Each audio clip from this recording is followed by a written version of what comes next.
Assalamualaikum warahmatullahi wabarakatuh. Perkenalkan, nama saya Afid Agusvianto dari Prodi Manajemen Pagi. Di sini saya akan mempresentasikan integrasi peramalan baik kualitatif maupun kuantitatif serta metode pemantauannya. Integrasi metode peramalan kuantitatif dan kualitatif. Banyak ahli ekonomi dan bisnis yang mengatakan bahwa pada masa sekarang ini hanya ada satu kepastian, yaitu ketidakpastian. Pendapat ini pada dasarnya ingin mengatakan bahwa lingkungan dunia bisnis yang di masa lalu cenderung stabil, pada saat sekarang ini sering berubah dengan cepat sehingga menciptakan kondisi yang penuh dengan ketidakpastian. Beberapa contoh yang nyata adalah kurs rupiah terhadap dolar berfluktuasi setiap hari atau bahkan setiap menit. Perkembangan hukum bunga tidak dapat diprediksi dengan baik.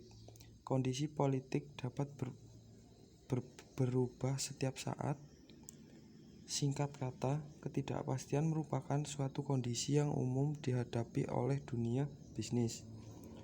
Oleh karena itu, dunia bisnis harus membiasakan diri untuk melakukan perencanaan dan beroperasi dalam kondisi ketidakpastian. Yang pertama, mengintegrasikan keunggulan metode peramalan kuantitatif dengan keunggulan metode peramalan kualitatif.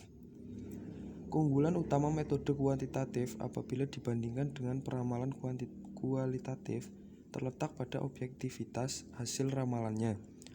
Apabila pemilihan metode peramalan kuantitatif dilakukan atas dasar kriteria objektif, yaitu meminimumkan kesalahan hasil ramalan, maka siapapun atau program apapun yang dipakai akan menghasilkan hasil peramalan yang relatif sama.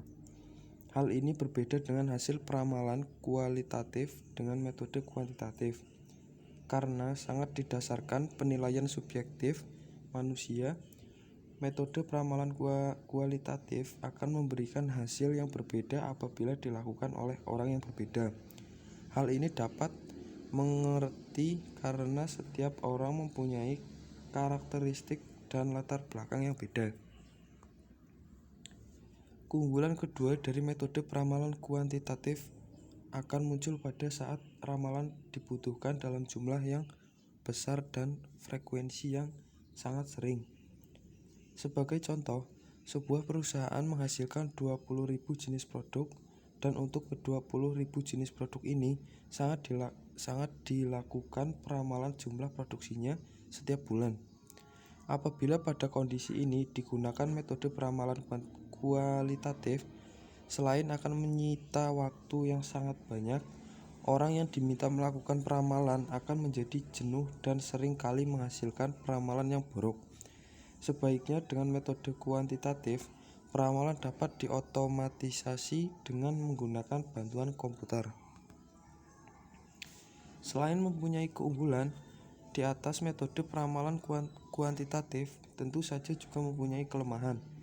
Dengan menggunakan data historis, metode kuantitatif mencoba mengidentifikasi pola atau hubungan pada masa lalu dan kemudian mengekstrapolasikan pola atau hubungan tersebut untuk memprediksikan masa depan.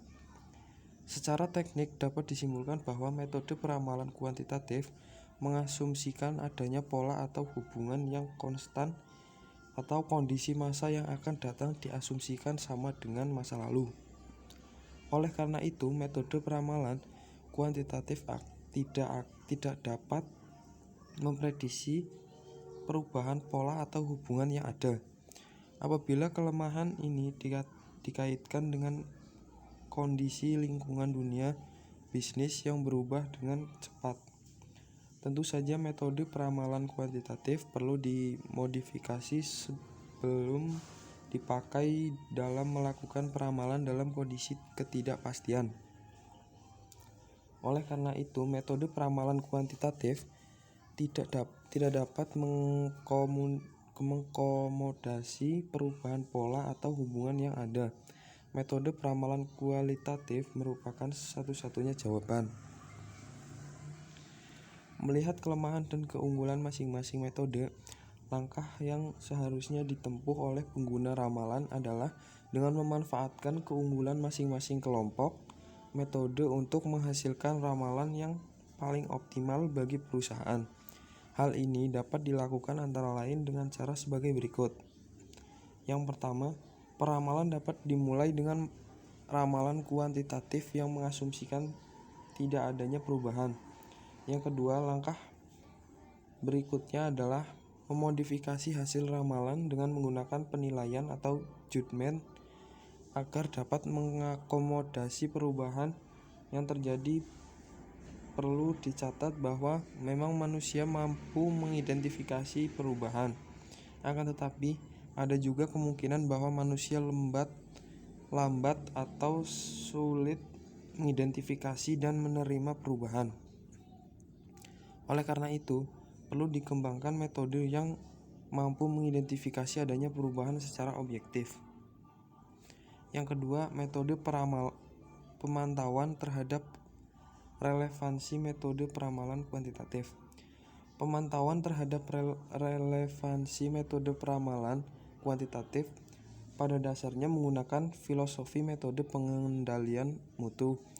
Pengendalian mutu dalam perusahaan dilakukan dengan secara terus mengambil sampel dari setiap proses produksi untuk mengetahui apakah penyimpanan hasil produk yang dihasilkan masih dalam batas toleransi yang dapat diterima atau tidak. Biasanya perusahaan menetapkan batas toleransi atas dan bawah dalam melakukan pengendalian mutu. Apabila rata-rata hasil produk masih dalam rank atau batas dan bawah, proses produksinya masih dianggap normal. Pemantauan terhadap relevansi metode peramalan kuantitatif menggunakan prinsip yang sama dengan pengendalian mutu. Pertama-tama, metode peramalan kuantitatif yang terbaik dipilih berdasarkan data historis. Kemudian metode yang sudah dipilih dipakai untuk melakukan peramalan. Segera setelah data aktual diperoleh, pengguna peramalan dapat menghitung nilai kesalahan peramalan. Apabila nilai kesalahan peramalan tersebut masih berada pada rank batas bawah dan batas, metode peramalan yang dipakai dianggap masih beroperasi dengan benar, atau kata lain, pola atau hubungan yang diekstrapolasi masih belum berubah. Sebaliknya, jika kesalahan peramalan berada di luar batas pengendalian, dapat disimpulkan bahwa terjadi perubahan yang sistematis terhadap pola atau hubungan yang ada, sehingga metode peramalan yang dipakai harus ditinjau ulang. Terima kasih. Sekian presentasi dari saya. Kurang lebihnya mohon maaf. Wassalamualaikum warahmatullahi wabarakatuh.